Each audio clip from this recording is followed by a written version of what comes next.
Uh-oh. Uh-oh, this meeting is, I did not consent to this being recorded. This is mocking. Oh, look at you mocking people. We should actually welcome. Mocking. Mike, I'm so excited you're here. I don't care if you want to be part of the Pittsburgh Pirates. You live in Pittsburgh. He's rooting for you. That's right.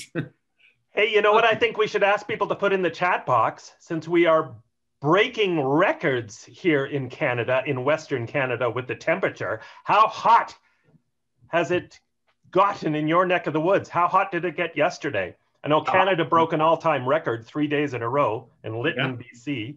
We got up to almost 50 degrees Fahrenheit. And for the Wow, we've got some hot weather. But anyway, welcome, guys. And Michael, I know we were mocking you, but you have some very serious issues. And I'd love to share with the audience why you're wearing a patch. So.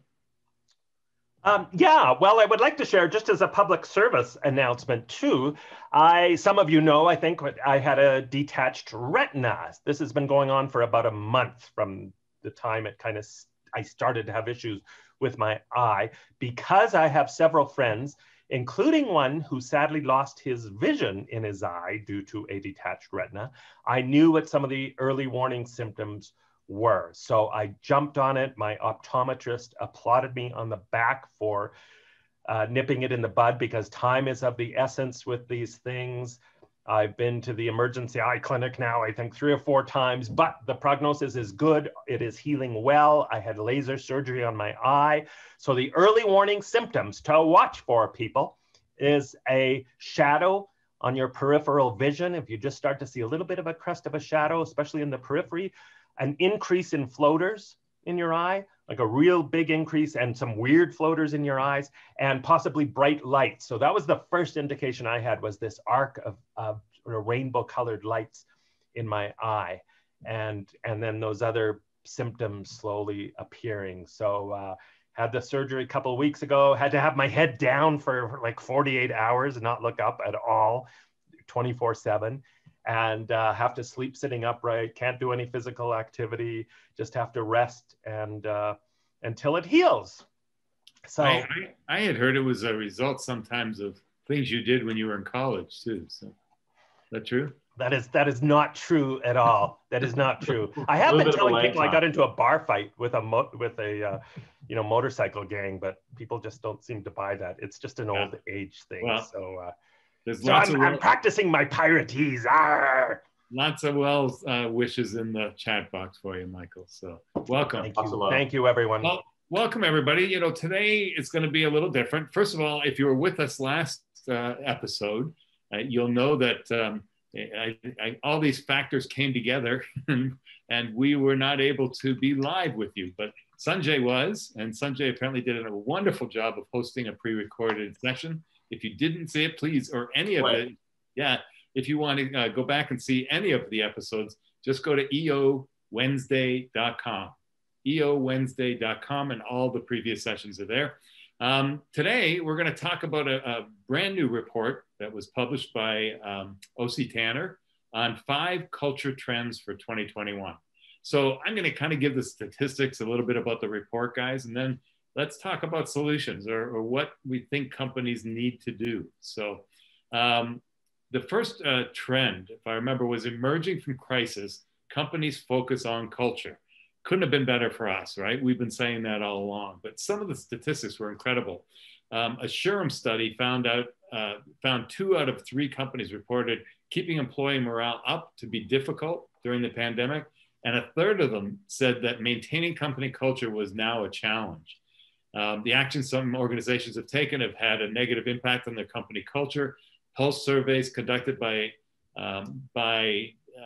O.C. Tanner found that when an organization had a layoff or furlough, there was a 91% decrease in employee net promoter score, 57% increase in disengagement, it goes on and on, 75% increase in feeling like the organization was underprepared, trying to cut costs by scaling back employee recognition programs. There was a 49% decrease in engagement and 23% decrease in likelihood that employees feel supported by the organization. In fact, but I'll just sort of sum it up. 57% of companies anticipate major changes to their culture as a result of the pandemic. So I guess my question is, what do we do? What to do based on this? I want to jump in and say, this idea that people saying as a result of the pandemic, this happened. I don't believe it's as a result of the pandemic. I believe it was always there, and the pandemic just amplified. I've always said this about money. People think that money changes people. I don't think it does. I think it just amplifies whatever's there. And the people that are philanthropists will be bigger philanthropists if they get money. And people that are jerks will just become bigger jerks when they have money. And so I think the same thing is true about, if you want to call it a crisis, but any sort of change in circumstances, it kind of amplifies what's underneath it all. And in that survey, it even says, the people that didn't have a good culture to begin with found themselves in even more trouble as things got worse, which completely makes sense, right? So people that are well prepared, they go, okay, this is challenging, but it was challenging in person as well. So it'll be challenging virtually, but we appreciate and understand the dynamic and why it's so important. So I want to emphasize that I don't think anything changes as a result of the changes. I think that all it does is it amplifies what is already there. So again, the organizations that have a strong emphasis on culture and see the value in employee recognition and cohesion and trust and communication and all those things, those wonderful things we talked about, they still see them. And they still see them as important, and they're going to get through this a lot more effectively than those who haven't. And so what happens is those who haven't, because things amplified, they go, oh my goodness, the world's falling apart, only because it's been amplified. The world was already falling apart before any of the proverbial shit hit the fan, and it's now just that on steroids. Yeah, I think when crisis happens, Sanjay, what you're saying is it reveals a culture's weaknesses, right? It reveals the deficits in a culture when you are faced with a big challenge, with a big crisis. We know from research going back even to 9/11 or the 2008 financial crisis that companies with really strong cultures came back way faster than other companies. They were more resilient. Everything starts with culture. So no wonder people want to double down on their culture. And this has just been, I think, a lesson, a reminder that culture really does matter, and a wake-up call for a lot of companies that haven't focused on their culture. They now realize how important it is to be more intentional about building a great culture. That great cultures don't just happen. So, Mike, I just want to interrupt you, but I read a study the other day that said non-thriving cultures were like 10 times more likely to be negatively impacted by crisis than those who have a strong culture and will thrive through crisis. Yeah, absolutely. It's so true. And I think too, just like at an individual level, how so many of us have learned some positive lessons through this pandemic about how we want to live, about our values, about what's important to us. The same thing is happening at a company-wide level, at an organizational level. Okay, let's hit the reset button here and remind ourselves of what really matters in our organization. Let's make sure we are putting the health and wellness of our employees first. Let's treat our values seriously, perhaps for the first time for some organizations. Let's double down on our communication. Let's change how we were doing things, because the old way wasn't working for so many people. But this focus, back to your initial trend, Jeff, I mean, I'm sure many of the folks on our call here have read these articles about what they're calling the mass resignation that is happening, right? And people are resigning or going to resign en masse because they have discovered other priorities in their life, and they're realizing, I don't want to go back to the proverbial rat race. I don't want to go back to my hour commute each morning and afternoon. I want a new, slower paced life. Maybe we don't need 2 incomes to survive. We figured out that we don't.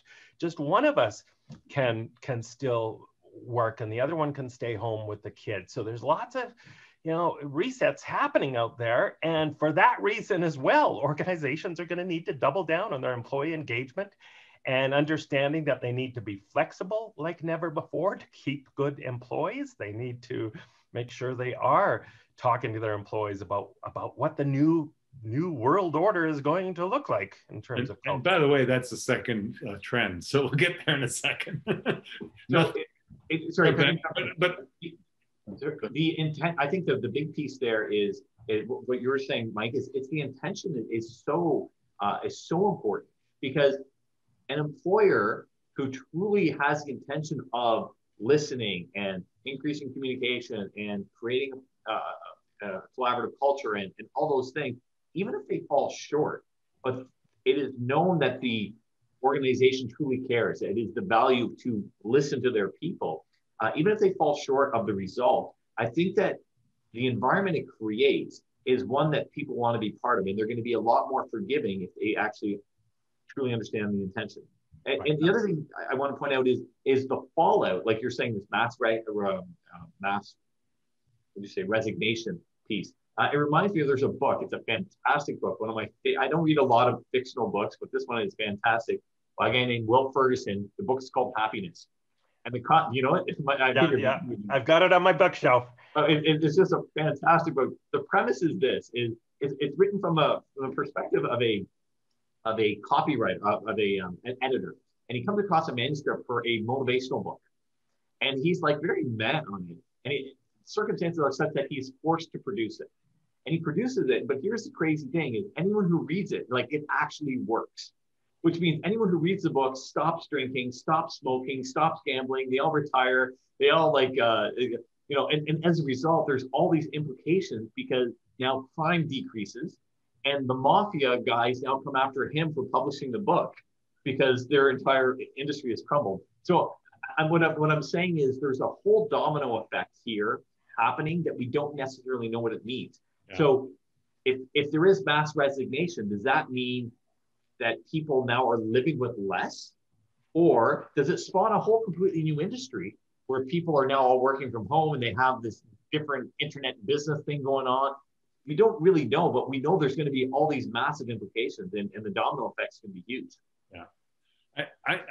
My 2 cents worth, I just think we need to refocus or focus on the stuff we've been talking about on the show forever, purpose, leadership, appreciation, well-being, physical and mental, so I think it's just a refocus for when we're talking about culture. All right, before we get on to trend number 2, I forgot that we should introduce ourselves. That one might have been a good idea at the beginning for those people who are. I know who we are. I'm good. Sanjay, why don't you introduce yourself? I am Sanjay. I'm typing because I'm answering a question in the chat box. Good. Okay, there we go. I'm Sanjay Nath. I live just outside of Toronto in Oakville, Ontario in Canada. I am a professional speaker that speaks on the topics of performance and leadership, and I'm known by a brand called the 10-80-10 principle. Excellent. Pirate. Michael Kerr from the Canadian Rockies in beautiful Canmore, Alberta, where we are hitting heat records here, and where we are rooting for the Montreal Canadiens to win the Stanley Cup and bring the Stanley Cup rightfully back to Canada. I mean, come on, hockey in Florida, give me a break. The cup does not belong in Florida. Canada needs this, frankly. Canada needs a win here, so that's mainly what I'm doing. Yeah, and Florida keeps winning everything, sure. Yeah. I've taken off my Maple Leafs hat and replaced it with my Canadiens hat. Good man. Jeff Tobe, I live in Pittsburgh, Pennsylvania, but I too am a Canadian. So look, we got an all Canadian show today. I am the author of Coloring Outside the Lines, as you can see. And we train organizations in customer experience. So I'm glad that we're all together, and let's go on. We're talking about a report by O.C. Tanner. And this culture trend number 2 is exactly what you guys were talking about. I don't know if you want to add to it, but it's the future of work looks very different. Their study found that 77% of employees say their workplace culture will never return to pre-COVID normal. And according to a study in the New York Times, 86% of workers were satisfied working from home, with only 1 in 5 wanting to go back into the office full time. 40% of workers said they were taking more walks and breaks during the day and still getting their work done. As employees prove that remote work can be as efficient and productive as being in the office, my question is, will the workplace look like it did last year? And while the study showed that 6 in 10 American workers cannot work from home, we haven't really talked about that. Lack of internet connection or broadband or whatever it is, their workplace, it's just not suitable. There's no doubt that their workplace also looks different when they go back, and social distancing and sanitization, and there's all this stuff to consider. So and let me just throw in, as I alluded to, there's a new focus on mental and emotional well-being as well. As remote and work and social distancing often brings increased disconnection, loneliness, uncertainty. We had a whole show about that. So I'm curious to ask you guys. I mean, we've talked about the future of what the workplace looks like. What do you think? I mean, any updates in your mind? Yes. Okay, thank you. How about you, Mike? I would concur with Sanjay. Yes. Yeah. Well, let me just say to start, I hope it looks different than it did in the past, based on all those horrible numbers around employee engagement and the fact that cultures at the best of times are killing people in their dysfunctional natures. So yeah, let's hope that it is different, and it's going to have to be different. I think to make it work in the future, leaders are going to have to be more flexible with their employees and listen to their employees. One of the things that I've got all sorts of interesting stats that I've collected on how much people do want to work back at home versus the office, all that stuff. But really, let's remember, it doesn't, if you can work anywhere, that's not the issue, right? Again, it goes back to those fundamentals around culture. But if you do have to go all back to the office and people are saying, man, I was rocking at working at home, it was so much better, then one of the basic conversations you need to have, I think, is why was it better working at home? And what can we do to bring those elements now that we're all back into the office? So you read stats like, well, I'm way more productive working at home because there's less office politics. There's way less distractions. I have way more focused time. There's less noise. There's all these reasons why people are saying I'm way more productive working at home. So if that is the case, that some people are more productive working at home, talk about why and what can you do to work on those factors that are reducing productivity back in the workplace, that are reducing happiness back in the workplace. And that includes, by the way, when you read happiness research, one of the biggest things that happiness research shows has a huge impact on people's level of happiness is just their commute. Now, some people love the commute because it gives them, if it's a reasonable commute, it gives them that psychological break from work, that shift, that change, so they leave the work behind. But for a lot of people, it is a soul-sucking, fun-sucking experience to do the commute. Can you do anything to help? Can you do anything innovative, creative that is going to help people with their commute? Is that a function, though, of the commute or a function of the person? Because I mean, there's some people, no matter what the commute is, they're going to cross their arms and be grumpy and go, oh yeah, yeah. And other people, they're going to get audiobooks, or they're going to take their Zen time, or they're going to buy a fancy car that's more comfortable because they truly enjoy it. And I think though it's up to the individual, but that's the microcosm for the macrocosm of what is the organization sharing. Because yeah, are things going to change? They freaking better change, because the world is different. It will not go back to what it was because things are different. Technology is different. People's headspace is different. They say if you take an elastic band and you stretch it beyond, you mechanically change it, it won't go back to where it was because it's distorted. And that's both a good and a bad thing. At one point, when they had the big manufacturing company, everyone had to move to the city to get a job there. And if you wanted to work for that XYZ Corp, you came to the city to work there. Then all of a sudden they said, hey, we need a second plant. And when they got the second plant, people went, well, I don't know, we're going to lose productivity and we're going to lose economies of scale and this is going to change and the world is going to be different. I don't know if it's going to work. But it does work. They open up a second plant and it does work. And then they bring in people for a monthly staff meeting or whatever. And really what we're doing now is we're opening multiple plants throughout people's homes. And I mean, I'm just kind of looking at some of the comments here in the chat box. That some people aren't happy that offices are switching to full work from home versus returning to the office. Yeah, because the reality is no matter what you do, you're going to piss someone off. Doesn't matter what you do. If you say black, someone's going to love white. And if you say white, someone's going to love black.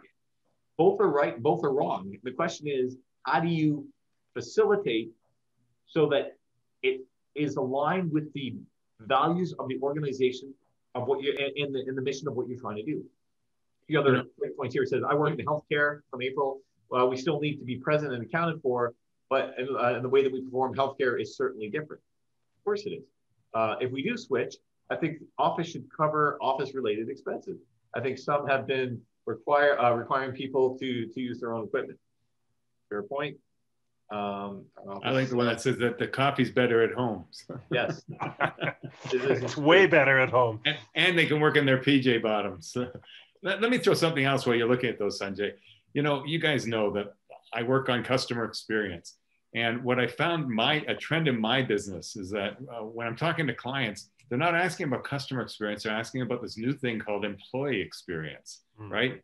And so, and it's great because I've always focused on and always said the more engaged people are internally, the better the experience externally. So I think one of the answers to this too is to be proactive and thoughtful about how you adjust and create new employee experiences, you know, particularly in the area of connection, like employee recognition, which is some of the things, you know, you guys have talked about. But I think that we have to sort of revamp recognition programs, like, you know, like you're saying, and look at the, again, I hate to beat a dead horse, but I always say you got to see the world from their perspective, not yours. And I think that more employers are doing that.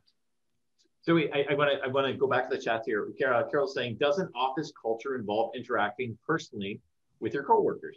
And I 100% agree, but does it have to be in person or can it be virtually? And I mean, that's what the $1 million question is. What do you guys think about that?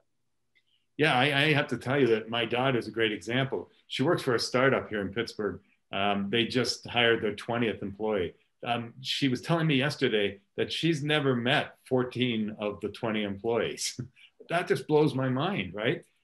Because and they don't plan on getting, you know, they said maybe they'll go out for a beer, a few of them, but most of them are not in the same city, and they probably will never meet in person. But she feels like they have an incredibly strong culture. Yeah, I mean, realistically, we've had to make use of this technology, and it will forevermore. We'll be doing things in a hybrid situation. So that's why we need in our organizations to make sure we are investing in the right technology for people, so we can. Mike, you keep jumping ahead. That's another trend. And yeah, invest in training in how to use this.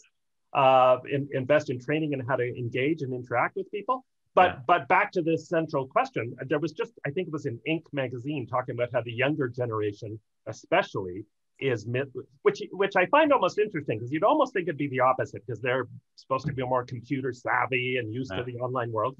They're the ones that are really missing being at the office and being connected with their teammates, and that social element and the mentoring element and learning from their peers, right? Those happy accidents in the hallways that happen where you share ideas, and the cross-fertilization that happens. And don't go there, Sanjay, but I'm talking about ideas.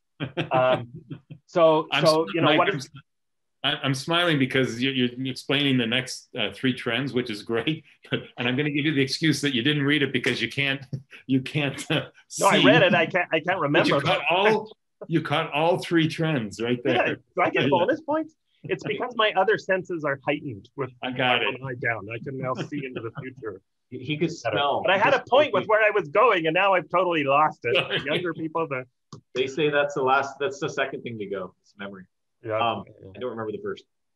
So wait, I've been known to draw analogies every now and then and kind of see where history repeats itself. But let's go back for a second and assume that all this interactivity and culture shift is based on being virtual versus being in person. Let's go back, I don't know, what are we looking at? 60, 70 years? When everything was done in person, and all of a sudden the advent of the telephone, and everyone's office had this stupid telephone thing. And this is going to ruin business because people aren't going to be talking face to face, and this is crap. And I'm sure they had that exact same conversation. And what we were able to do is grow with it. It doesn't reduce the interactions with people, it actually increases. When they created, when computers started becoming on every desk in the office space, people were really concerned that paper would no longer be used.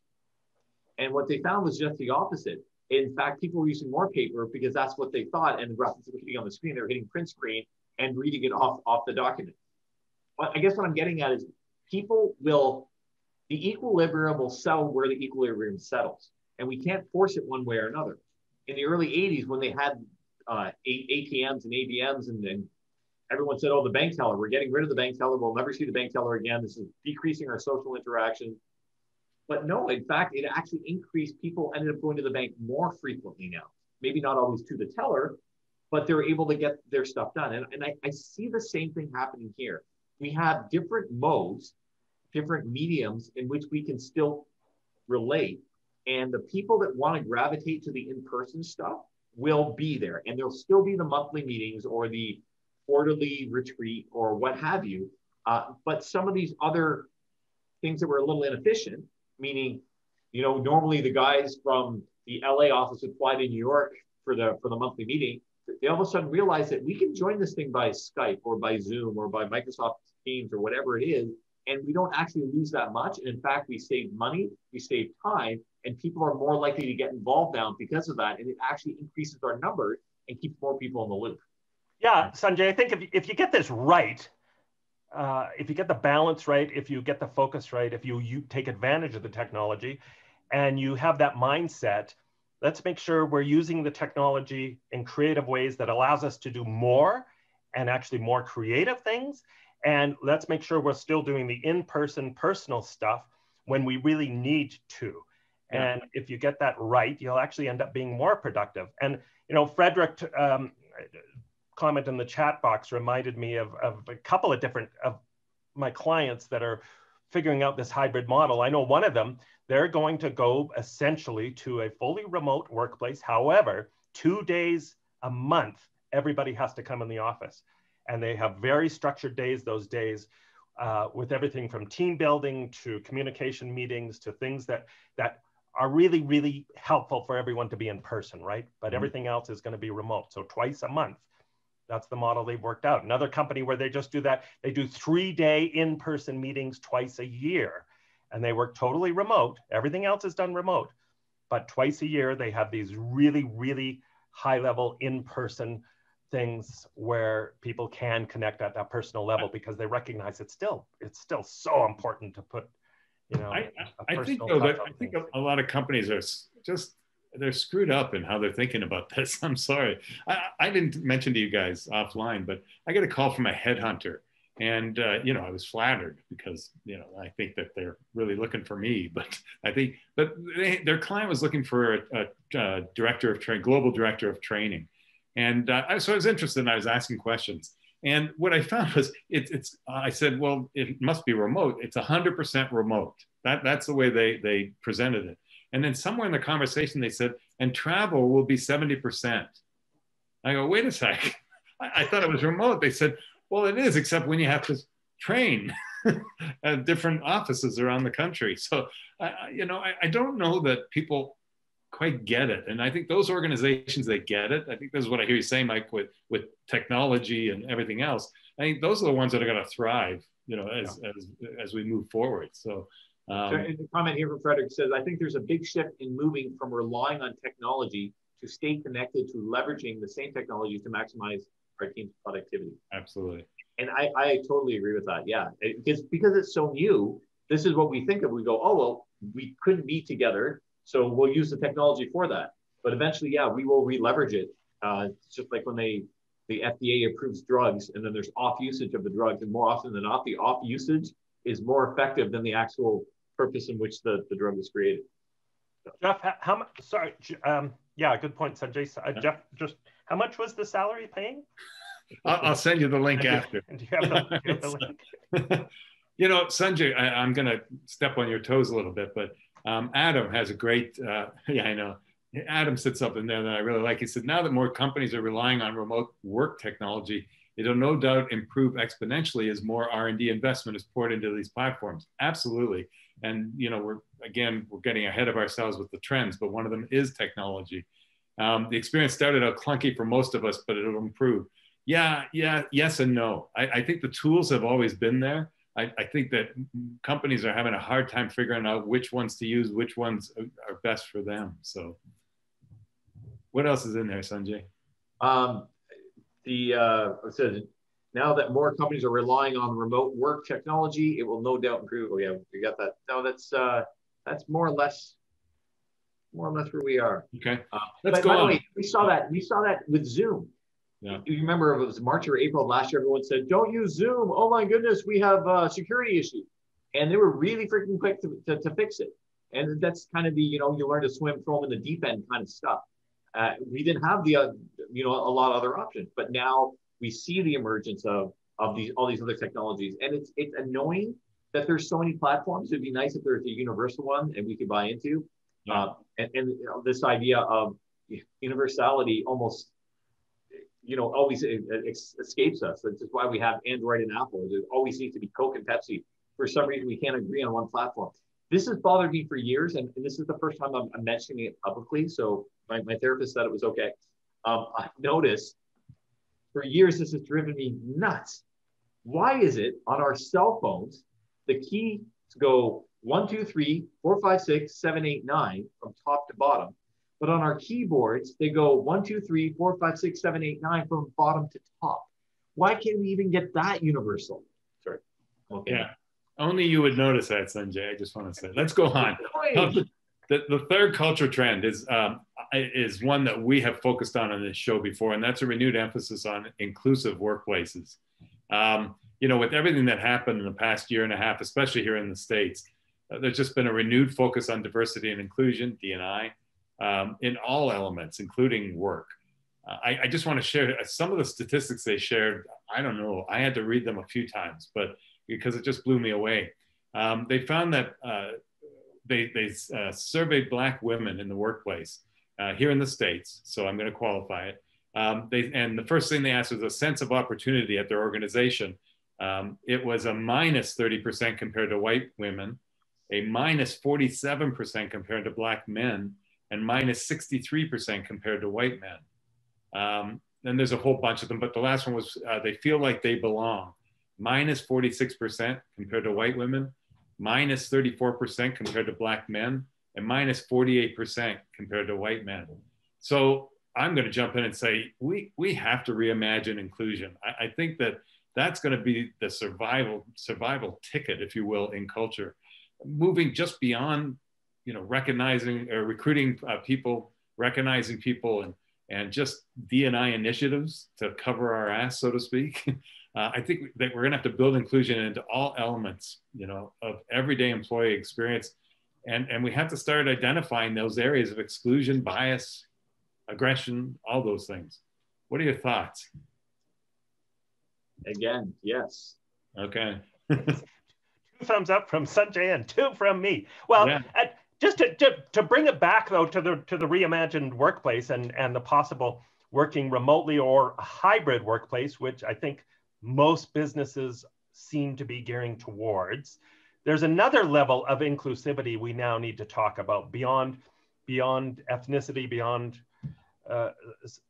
gender, and that is the divide between the away workers and the office workers, and making sure we aren't creating a caste system, if you will, within our hybrid cultures where the remote workers are considered less or don't feel included, don't feel like they belong.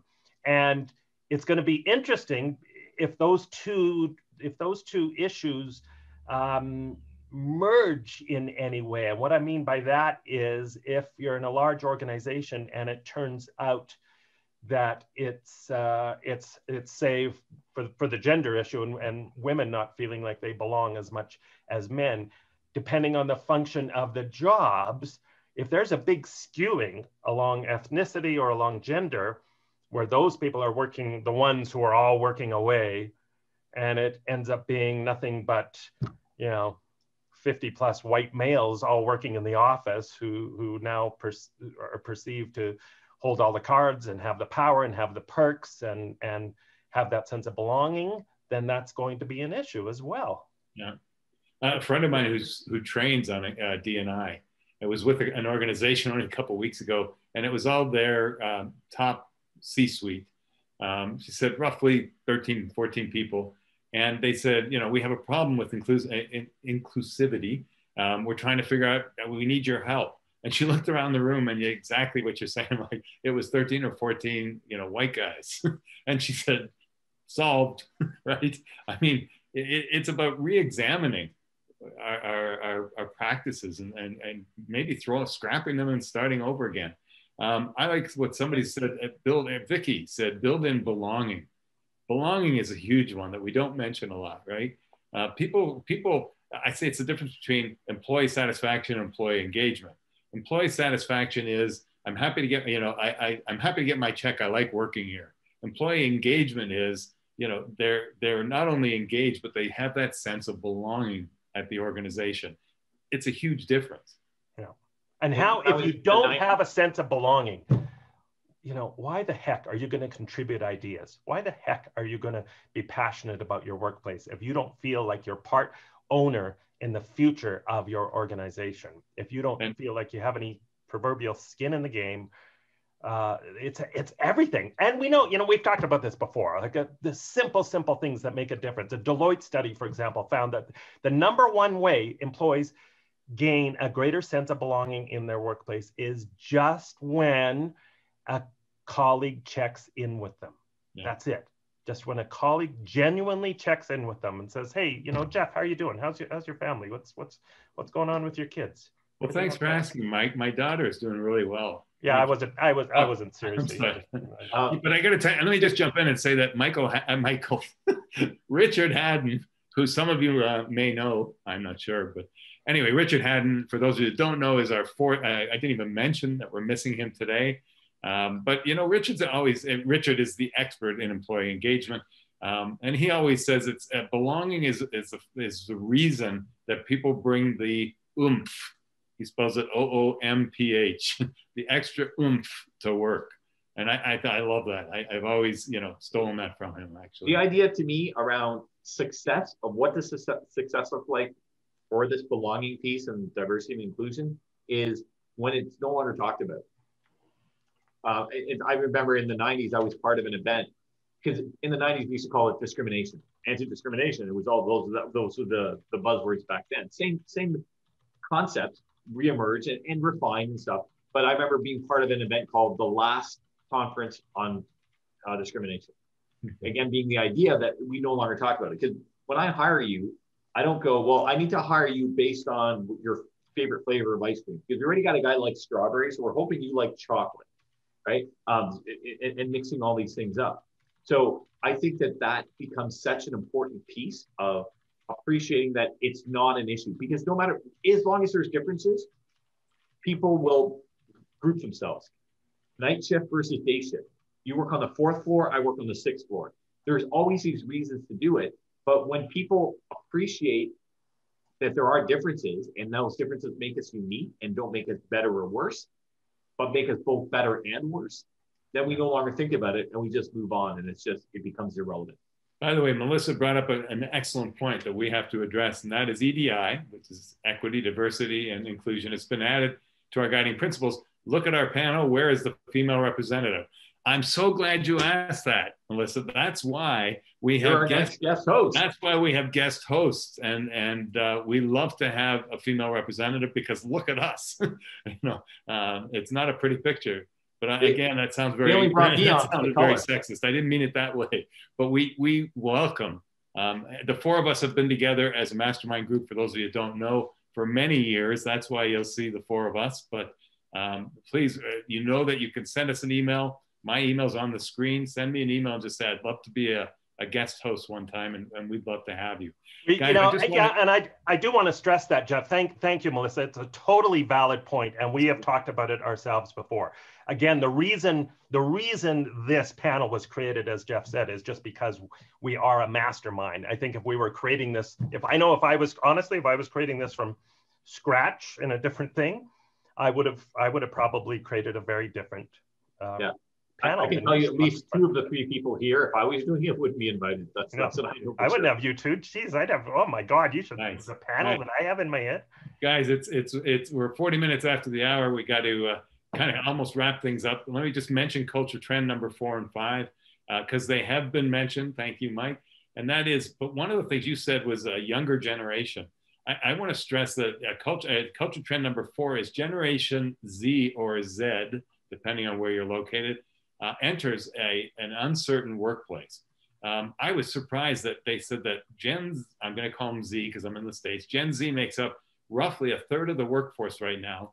And it's the most diverse generation in the US. Employees in Gen Z are highly connected to social issues. In fact, 30% of Gen Z employees would take a 10 to 20% pay cut to work for a cause that they care about. So I wanted to mention it. They thrive under leaders who mentor them. We have to re-examine generations in the workplace, because we also have that stereotype, right, of all these generations. But in order to attract and engage Gen Z employees, when work experiences are in flux or when we're in crisis, companies have to connect to their purpose. They have to practice modern leadership, which is mentoring instead of just leading. And they got to focus on well-being to attract these people. I think there's a financial argument to be made for that. Although you're taking a 10%, like you said, they're willing to take a 10%, 20%, whatever hit, be paid less for a cause.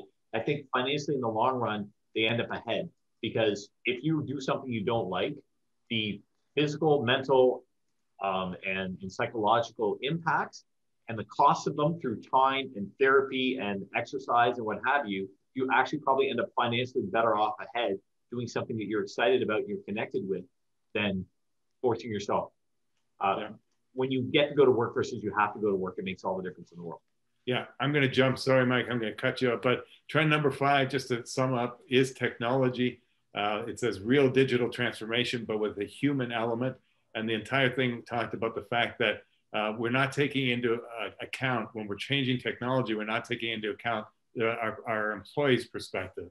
77% of employees feel new technology will improve their work experiences, but 90% of C-suite executives say their company does not think about employee needs when considering new technology. That's incredible to me. So we need to. It's incredible to me that they admit that. That's true too. But what's the factor then? What are they trying to do? Like, if they don't care? Yeah, I know. I think that's going to be a whole topic. We should talk about technology in this new world. And we need an expert on that. So if anybody in our audience wants to volunteer, let me know. Michael, preferably female. We're out of time. I'm going to throw it over to you about our meeting in our every other Wednesday in 2 weeks. Thank you, Jeff Tobe. Thank you, Sanjay. Thank you, everyone, for joining us. The next one is 2 weeks from now, same bat channel, same bat time on, yes, Wednesday, June 14th. July 14th. I'm going to blame it on my eye. Time has no meaning anymore. July 14th, where I am hoping, I can't confirm it, unfortunately. The reason we got off schedule here is all because of my eye. I'm hoping to get back Dr. Lisa Belanger, where we are going to talk about burnout and stress in the workplace. She is a good friend of mine. She is amazing. She is an expert on health behaviors. She has her PhD in that topic. She speaks about it frequently. And she very much focuses on the difference between burnout and stress and the things that we need to do. And this is interesting to me. She said it's often not so much what we're doing during our work, even if we're in a really high stress job, that creates burnout. It's what we're not doing during our off hours that can lead to burnout.